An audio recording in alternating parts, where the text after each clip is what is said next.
Vamos continuar falando de saúde, porque hoje, dia 1º de dezembro, é celebrado o Dia Mundial de Combate à AIDS. Para falar sobre a conscientização sobre o vírus HIV e a AIDS, não só em relação ao entendimento do que é a doença e a importância da prevenção, mas também para quebrar alguns tabus, que foram construídos ao longo dos anos. Vamos conversar com a analista em saúde da Vigilância Epidemiológica de Goiânia, Valéria Borba. E também participa desse bate-papo com a gente hoje, Jéssica Dias, jornalista aqui do Sistema Sagres de Comunicação. Boa tarde, Valéria. Seja bem-vinda ao Tom Maior. Boa tarde. Agradeço a participação no programa. Nós que agradecemos você por estar aqui com a gente, disponibilizar o seu tempo para a gente conversar sobre esse assunto tão importante. Jéssica Dias, excelente tarde para você.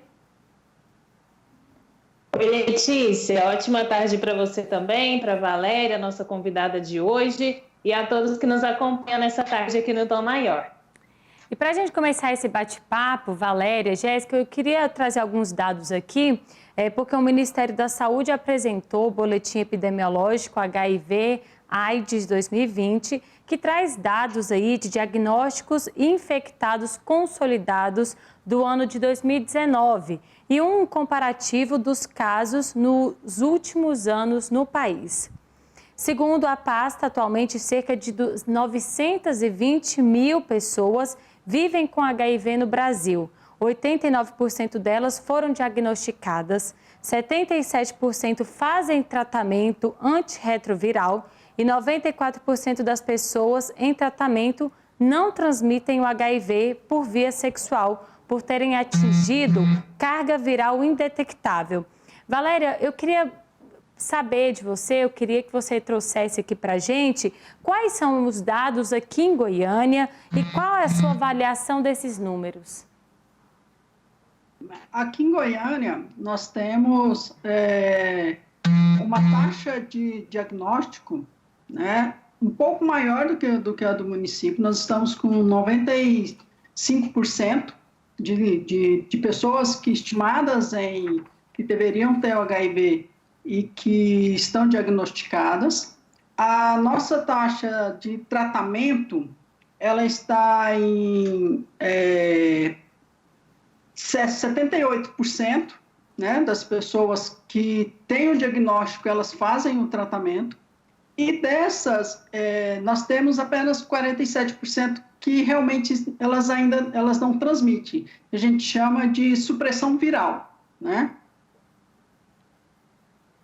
Valéria, hoje receber o diagnóstico de AIDS não é mais considerado uma sentença de morte, como alguns anos atrás era considerado.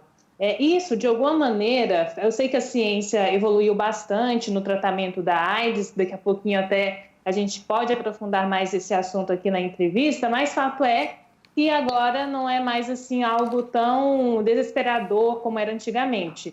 E isso, de alguma maneira, faz com que as pessoas se descuidem em relação à prevenção à AIDS? Sim, um pouco.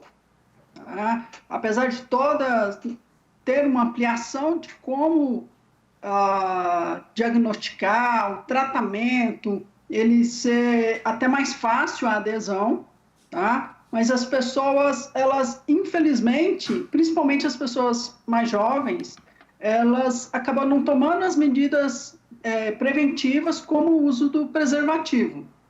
Há uma diminuição no uso do preservativo, apesar da oferta. Valéria, e muitas pessoas ainda têm dúvida, sobre a doença, e eu queria que a senhora explicasse o que é HIV e o que é a AIDS, qual que é a diferença dos dois, onde os dois se juntam, se unem, e qual que é a diferença entre os dois? O HIV, nós temos dois tipos. Um é a infecção pelo HIV, quando a pessoa ela tem o contágio do HIV, então ela faz o exame e o exame dá positivo. No entanto, ela não tem os sintomas da doença. Ela não tem doenças oportunistas, o sistema imunológico dela ainda não está comprometido, e a melhor fase, e o melhor momento para entrar com o tratamento, tá?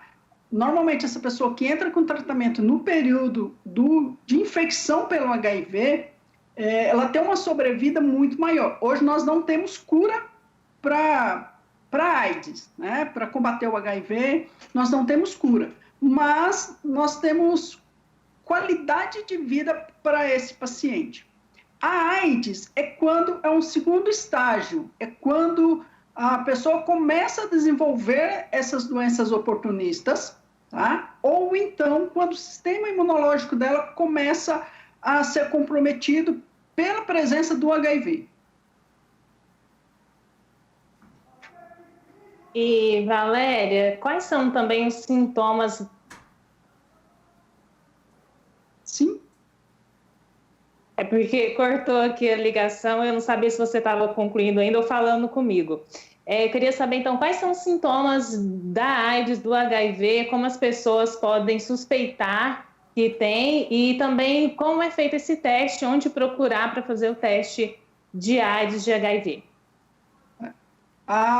Em qualquer situação de risco que a pessoa tenha, ou de contato com material pérfuro cortante, que contenha sangue, ou uma relação desprotegida, é aconselhável que a pessoa vá a uma unidade de saúde e faça o teste. Tá? Então, se ela já se expôs a uma situação dessa, é interessante estar fazendo o teste, que as pessoas vão nas unidades fazer o teste. E quando estão gestantes também, é aconselhável fazer. Há um período, no início da infecção pelo HIV, que a pessoa começa a ter alguns sintomas não muito característicos. Ela começa a perder peso, ela começa sem razão, ela começa a ter diarreia, às vezes tem febre, às vezes tem algumas dermatites, mas isso dura pouco tempo. Ela tem esses sintomas no início e depois ele não aparece. E enquanto a pessoa está na fase de infecção do HIV, ela pode ter esses episódios, correto? E não sentir mais nada, não ter nenhum outro sintoma. Ela só vai saber se ela for em uma unidade de saúde e fizer o teste. A AIDS não. Né? Quando ela começa a ter algumas doenças, e a principal delas, a que mais aparece, são as pneumonias, algumas doenças características que são próprias da AIDS mesmo, né? E uma neurotoxoplasmose ou alguma outra doença caracterizada, que aí é o médico que vai estar diagnosticando isso, né? E aí ela já é considerada AIDS, ou então quando ela faz um exame chamado CD4. Quando esse CD4 ele dá abaixo de 350, aí também ela é considerada paciente com AIDS. Esses pacientes eles são mais vulneráveis, né? E o tratamento, o controle da doença, ela se torna um pouco mais difícil, não impossível, mas ela se torna um pouco mais difícil do que fizer o tratamento no início. Em relação a onde fazer os exames, Goiânia hoje nós temos 59 unidades de saúde, tá, que fazem esse teste, que são testes rápidos. A pessoa vai à unidade de saúde, ela demora de 20 a 30 minutos para fazer o exame e já sair com o resultado. Tá? Então, hoje, como que é feito esse exame? Colhe uma gotinha de sangue do dedo, né? É feito tipo do Covid. Mais fácil hoje é isso, tipo do Covid. Eu coloco no teste e ele vai me dar uma linha dizendo, né, se a pessoa tem ou se ela não tem o HIV. Esse teste é repetido 2 vezes para confirmar se realmente tem, e aí é fechado o diagnóstico. Estamos conversando com a analista em saúde da Vigilância Epidemiológica de Goiânia, Valéria Borba.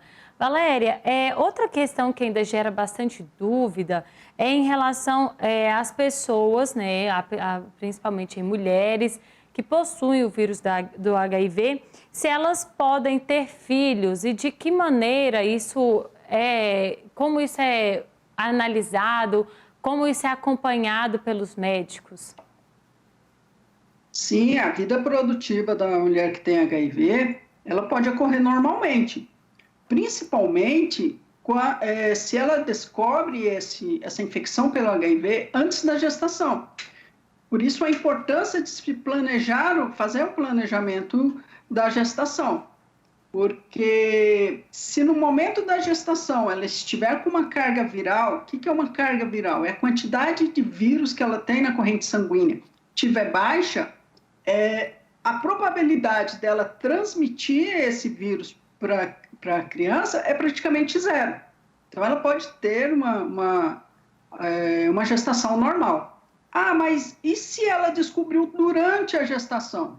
Se ela descobriu durante a gestação, quanto mais cedo ela começar o pré-natal, aí um dos primeiros exames que é solicitado no pré-natal é o teste da mamãe. Então, será solicitado o teste da mamãe, essa mulher, né, vai ser diagnosticada, se for o caso, com HIV, ela já entrará com um tratamento e até o momento do parto, o infectologista vai tentar diminuir ao máximo possível a quantidade de carga viral. Então, quanto mais baixa a carga viral, pode acontecer a gestação e sem transmissão. Inclusive, se essa mulher tiver carga indetectável, né, que é ter abaixo de 50 cópias de vírus por ml de sangue, a mãe pode ter parto normal, como qualquer, se ela desejar, ela pode ter parto normal, sem problema algum. Valéria, pegando um gancho então nessa sua resposta, hoje o Ministério da Saúde divulgou os números de AIDS no Brasil e o levantamento mostra uma queda nos últimos anos, mas também mostra que aumentou os casos de detecção de AIDS em gestantes. Isso seria então um reflexo dessa ampliação de exames e diagnósticos já no pré-natal? Sim, isso já é um reflexo. Hoje, não só nós pegamos aqui como exemplo a Goiânia, nós não só temos essas 54 unidades que fazem o teste disponível para toda a população, mas todas as nossas unidades básicas de saúde, todas as nossas unidades que fazem pré-natal, elas têm o teste rápido também, né, para essas gestantes. Isso se torna mais fácil a detecção, tá? E também todas as nossas unidades hospitalares, quando a gestante entra na unidade para ter o parto, também é feito esse teste, né? Felizmente, a maior parte, cerca de praticamente 90% das nossas gestantes hoje, elas ou têm o diagnóstico antes do pré-natal ou durante o pré-natal. Isso facilita muito o controle da doença. Tá? Tanto é que teve-se um aumento nos casos de HIV em gestante, mas nós tivemos apenas um caso esse ano de criança com HIV. Valéria, e sobre o tratamento? Eu queria que você falasse para a gente também sobre os avanços recentes aí do tratamento e também se tem já alguma pesquisa, estudo sobre até mesmo a cura aí da AIDS. Há alguns estudos, mas ainda nada realmente oficializado sobre a cura da AIDS, né? Então, atualmente, nós tratamos a AIDS ainda como uma doença controlada e não curável, tá? Mas facilmente controlada, principalmente se tiver adesão ao tratamento. O tratamento, ele se diferenciou muito. O paciente, no início do surgimento da doença, era um paciente que ele tinha uma quantidade enorme de medicações que ele tinha que tomar. Essas medicações apresentavam várias reações, efeitos adversos, nestes pacientes, e isso diminuía um pouco a adesão. Agora não. Agora a quantidade de comprimidos que ele toma, né, no máximo chega a 3 comprimidos, tá? Ou variando em média, chega mais ou menos a isso, a quantidade de comprimidos que ele toma. Isso, os efeitos adversos diminuíram muito em relação ao início da pandemia. Isso faz com que o tratamento ele se torne mais fácil para o paciente. Valéria, falando agora sobre a pandemia de Covid-19, ela mudou, teve que ser feita alguma estratégia, alteração para a entrega dos medicamentos às pessoas que têm AIDS aqui em Goiânia? Sim, foi uma recomendação do próprio Ministério da Saúde, porque o paciente, ele tinha acesso à medicação, ele tinha que voltar em uma consulta a cada 3 meses para pegar uma nova receita, né? Dependendo da avaliação do médico, ele passou a pegar essa receita a cada 180 dias ou a cada 6 meses. Isso faz com que ele não vá à unidade de saúde e se expõe menos, uma vez que ele sendo imunodeprimido, a chance dele ter a Covid aumenta mais do que a população em geral. Ele é um paciente de risco. Valéria, nós começamos aqui nosso bate-papo falando aí sobre os tabus, né, que a questão da AIDS ainda, todos os tabus que a AIDS ainda existe, né, sobre esse assunto. Eu queria que você falasse para a gente, né, quais são os maiores mitos aí sobre a AIDS e como a Secretaria Municipal de Saúde tem atuado em relação à conscientização sobre o vírus da HIV e a AIDS. Ainda há alguns mitos de como se pega e como não se pega, né? Infelizmente, é um mito misturado com um pouco de preconceito, porque as pessoas têm medo, às vezes, de pegar na mão, né, de dar um abraço, de usar o mesmo banheiro. E são formas que, comprovadamente, não se transmite o HIV. O HIV ele se transmite por transmissão vertical, mãe e filho, né, por relação sexual desprotegida, por uso de drogas, né, injetáveis, por acidentes com materiais contaminados com sangue, cujo sangue tenha o HIV. Então, é muito importante, se for usar material pérfuro cortante, como uma agulha, seja em qualquer situação, que esse material esteja esterilizado. Valéria, então uma suposição aqui, uma pessoa, ela testa positivo para HIV, ela já é encaminhada para um especialista, como que funciona esse processo de buscar o tratamento? Esse paciente, ele vai em qualquer unidade de saúde, ele chega em qualquer unidade de saúde que faça o teste, né? Se ele não fizer o teste rápido, será feita a solicitação da sorologia. É um pouco mais demorado a sorologia, mas de qualquer forma ele vai ter esse atendimento. Então, sendo diagnosticado, esse médico já encaminha esse paciente, faz a regulação dele para o infectologista SAI. Esse infectologista, na situação, ele vai pedir os exames, né? Tendo os exames em mãos, o paciente imediatamente já começa o tratamento. Toda a medicação, é muito importante ressaltar isso, que toda a medicação para o HIV, ela é gratuita. É o Ministério da Saúde que disponibiliza essa medicação por meio das secretarias municipais de saúde. Então, toda a medicação o paciente não paga por ela. Ela está disponível. Seja da rede pública, seja paciente de rede pública ou seja paciente de rede privada.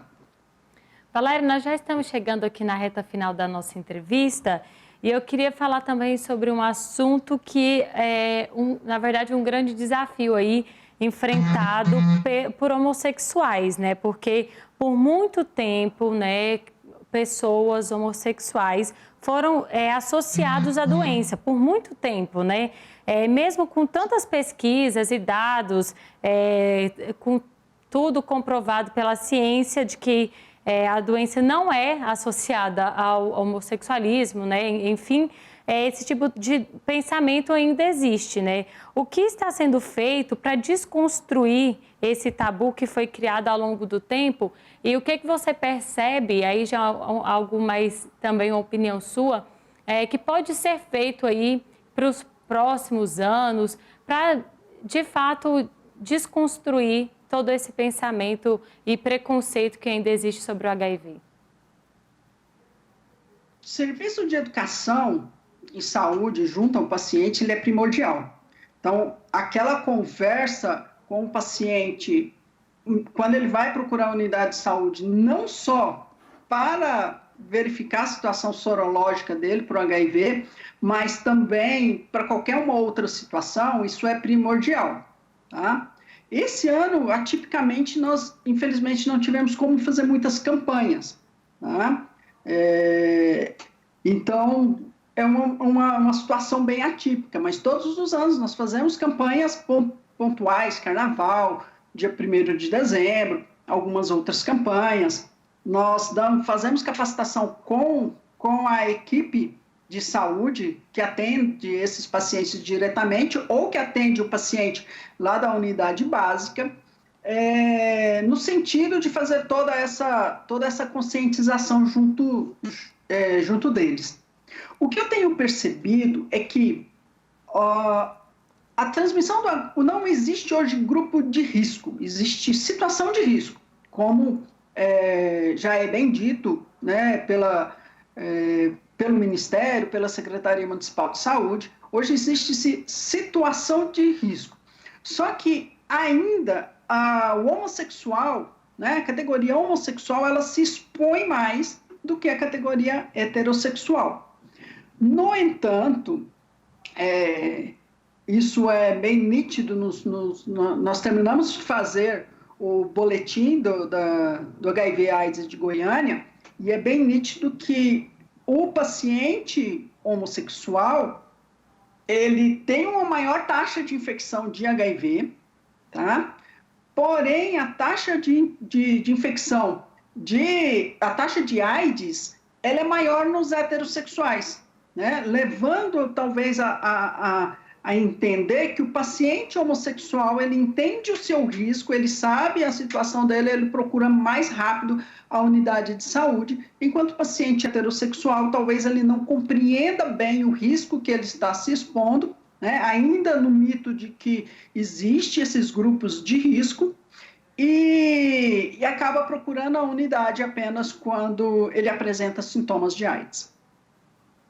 Conversamos com a analista em saúde da Vigilância Epidemiológica de Goiânia, Valéria Borba. Muito obrigada pela sua presença, pelos esclarecimentos e até a próxima. Até a próxima, obrigada a todos. Jéssica Dias, obrigada pela sua participação aqui mais uma vez. Boa semana para você, bom mês também, último mês do ano. Bom mês, Letícia, que vai ser puxado esse mês de dezembro, viu? Um grande abraço para você, para a Valéria, a todos que nos acompanharam e até amanhã. Para você acompanhar mais informações aí sobre o Dia de Consciência, de Combate aí à AIDS, você pode acessar o nosso sagresonline.com.br. A entrevista com a Valéria Borba vai estar disponível na íntegra para você acessar.